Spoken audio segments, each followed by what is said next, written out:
अस्सलाम वालेकुम स्टूडेंट्स। आज की जो हमारी वीडियो है that is about the ionic radii. Ionic radii क्या होता है, आयनिक रेडियाई की कितनी टाइप्स होती हैं और आयनिक रेडियाई का पीरियोडिक टेबल के अंदर क्या ट्रेंड है, और अगर हम लोग आयनिक रेडियाई को मेजर करना चाहें तो हम लोग कैसे मेजर कर सकते हैं। तो सबसे पहले हम लोग आयनिक रेडियाई की डेफिनेशन को समझते हैं।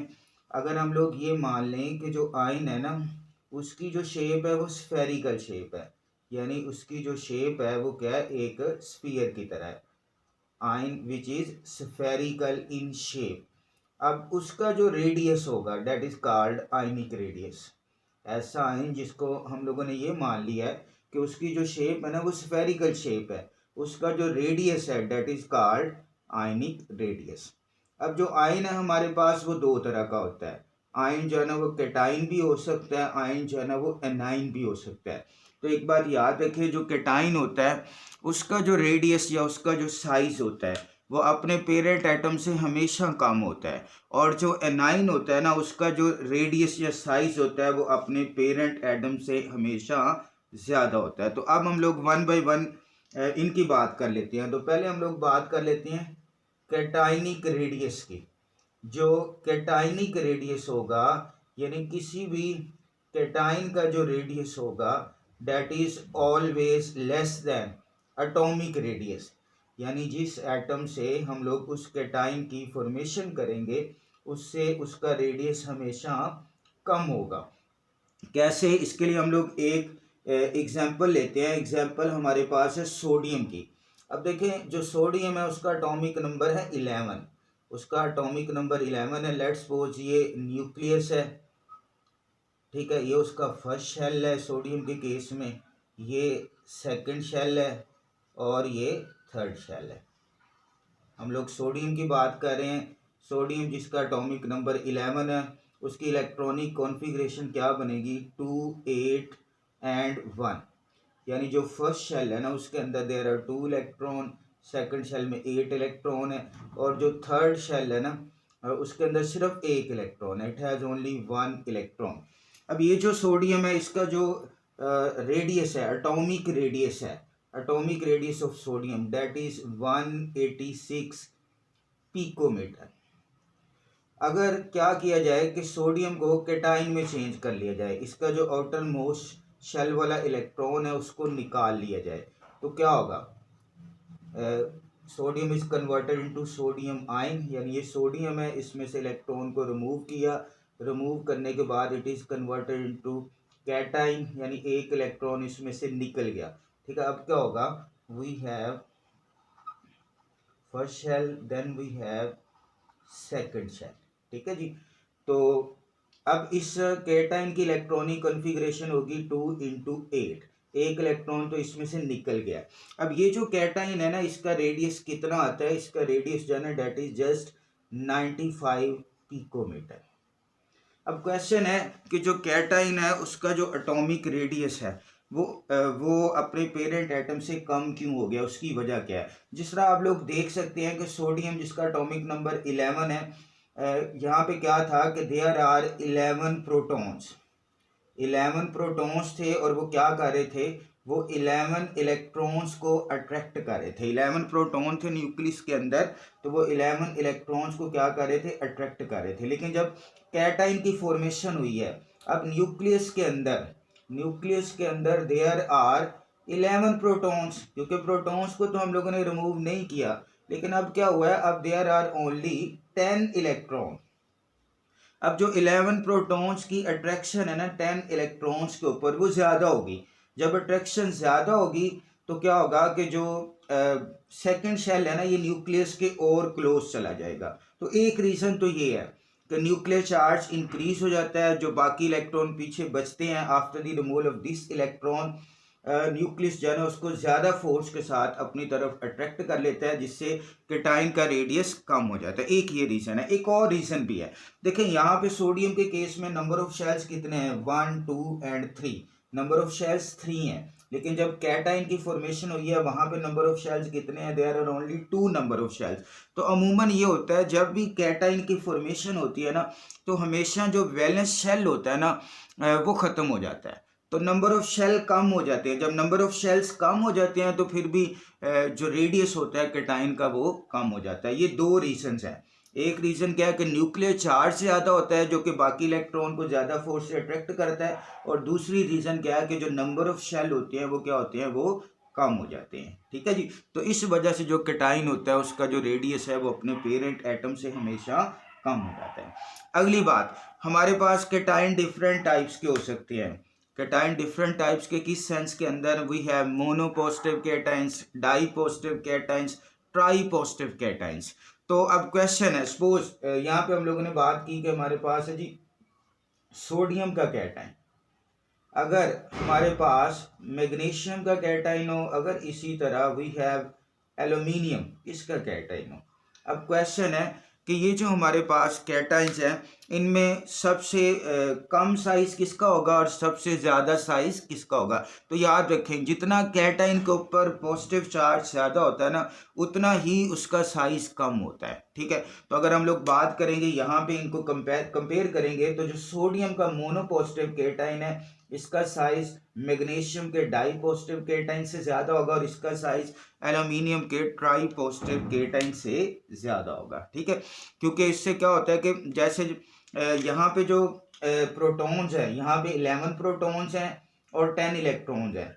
अगर हम लोग इनका कंपैरिजन करते हैं ना तो 11 प्रोटॉन्स यहाँ पे हैं, यहाँ पे 12 प्रोटॉन्स हैं, यहाँ पे 13 प्रोटॉन्स हैं, यहाँ पे भी 10 इलेक्ट्रॉन है, यहाँ पे भी 10 इलेक्ट्रॉन है, यहाँ पे भी 10 इलेक्ट्रॉन है। These ions are called iso electronic ions. एक कॉन्सेप्ट यहाँ पे और भी है, उसको भी क्लियर कर लें कि ये जो आइंस है ना, they are called iso electronic ions.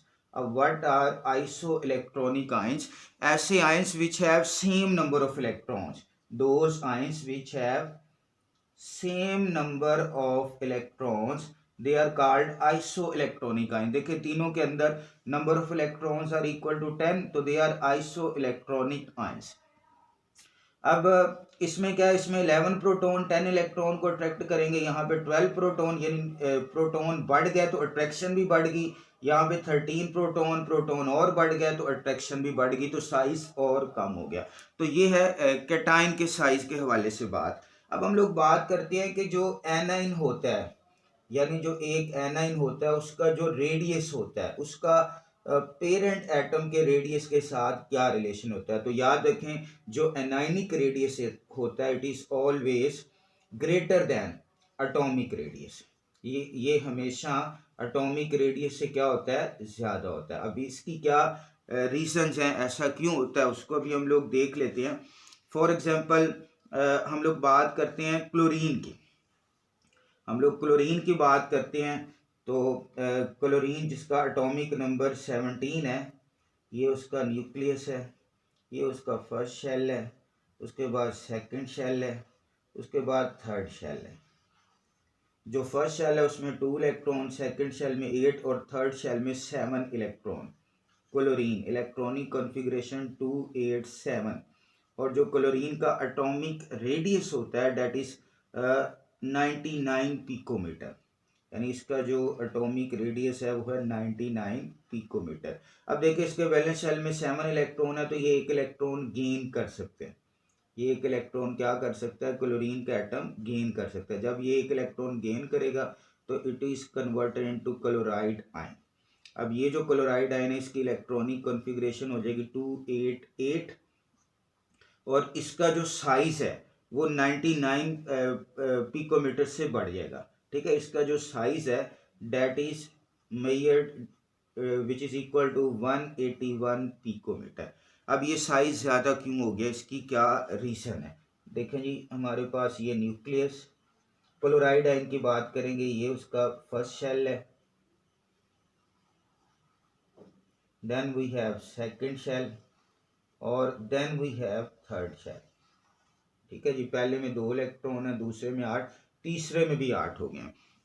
अब जो ये हमारे पास एनाइन आया है, इसका जो रेडियस है वो क्लोरीन के एटम के रेडियस से यानी एटॉमिक रेडियस से ज़्यादा क्यों हो गया, तो इसकी क्या रीजंस है। तो सबसे पहले तो ये देखें कि इसके वैलेंस शेल के अंदर 7 इलेक्ट्रॉन है।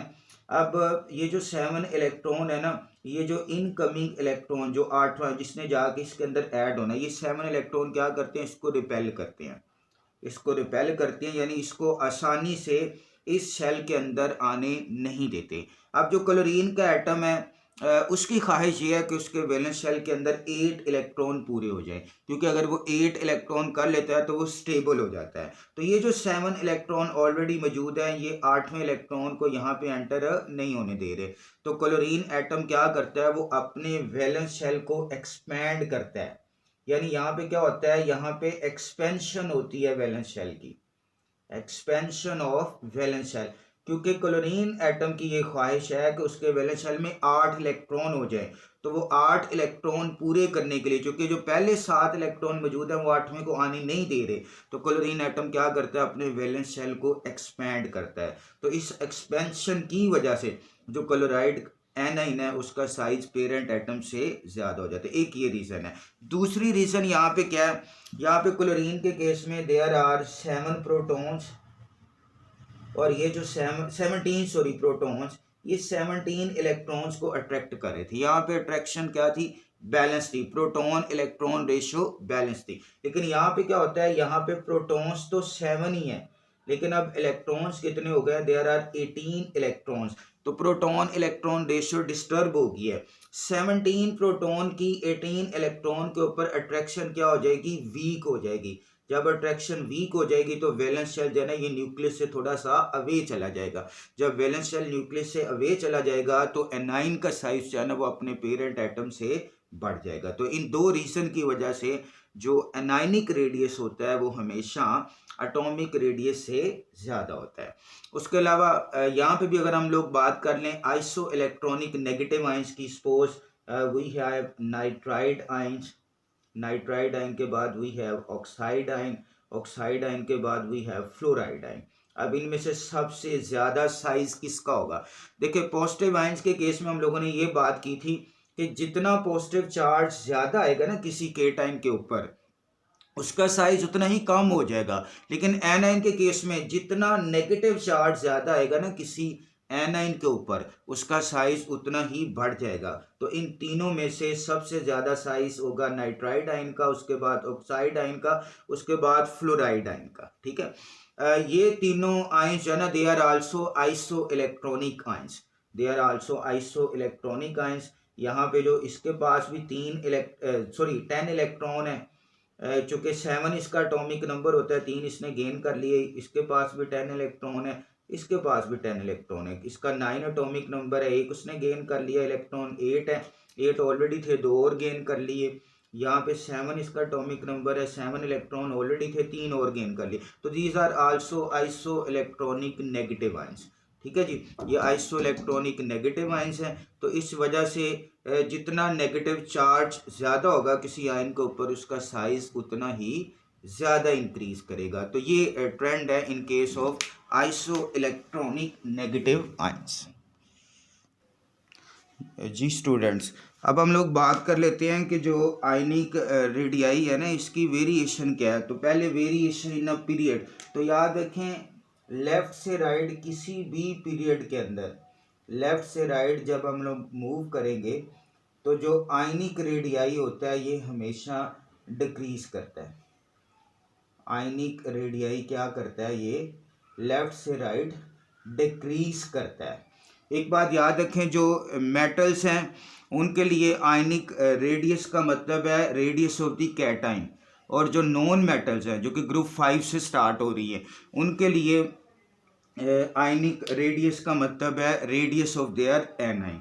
तो लेफ़्ट से राइट पीरियड के अंदर हमेशा जो आयनिक रेडियस होता है ये डिक्रीज करता है।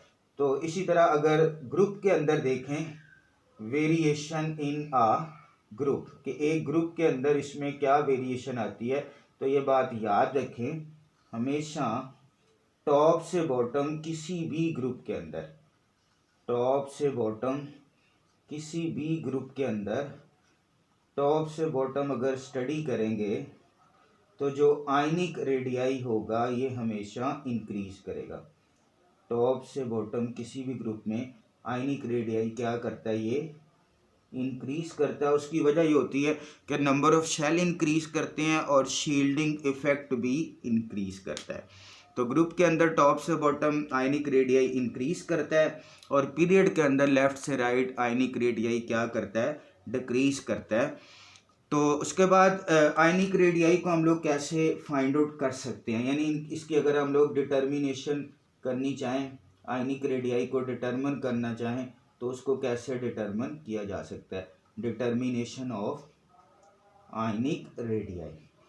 पॉलिंग एक केमिस्ट था जिसने आयनिक रेडियाई की डिटर्मिनेशन की। उसने एक रिलेशनशिप स्टडी किया between the inter ionic distance and the radii of ions, उनके दरमियान एक रिलेशन उसने स्टडी किया और that relation was for iso electronic ions. Iso electronic ions का मैं ऑलरेडी आपको बता चुका हूँ, those ions which have same number of electrons.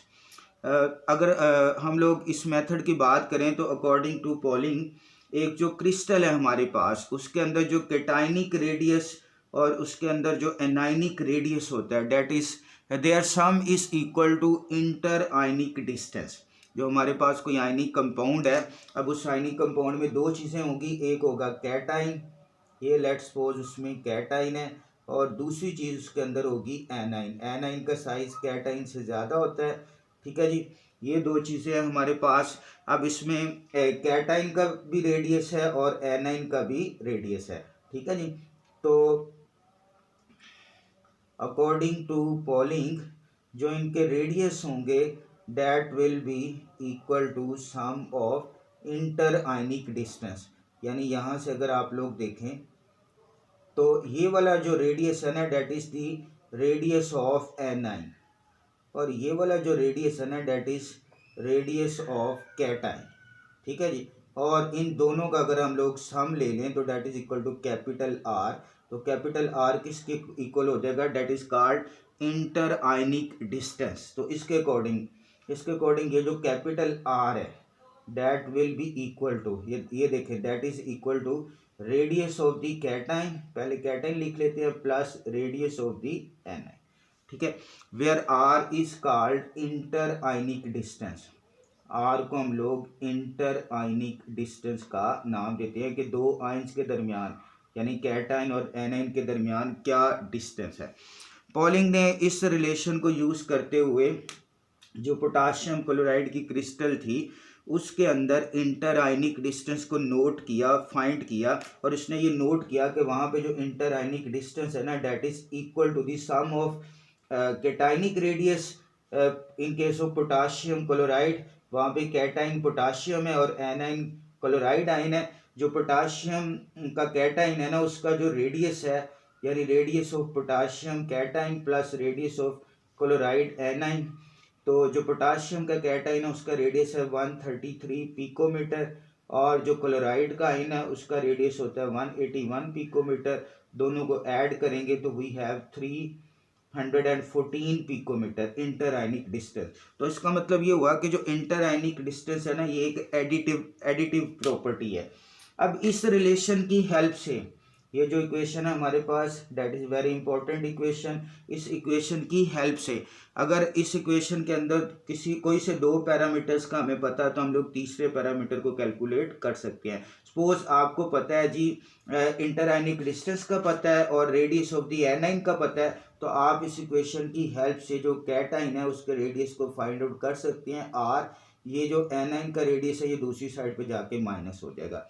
और अगर आपको कैटाइन के रेडियस का पता है और इंटर आयनिक डिस्टेंस का पता है तो आप रेडियस ऑफ द एनाइन उसको कैलकुलेट कर सकते हैं बाय यूजिंग दिस इक्वेशन। तो ये इस इक्वेशन का यूज़ है।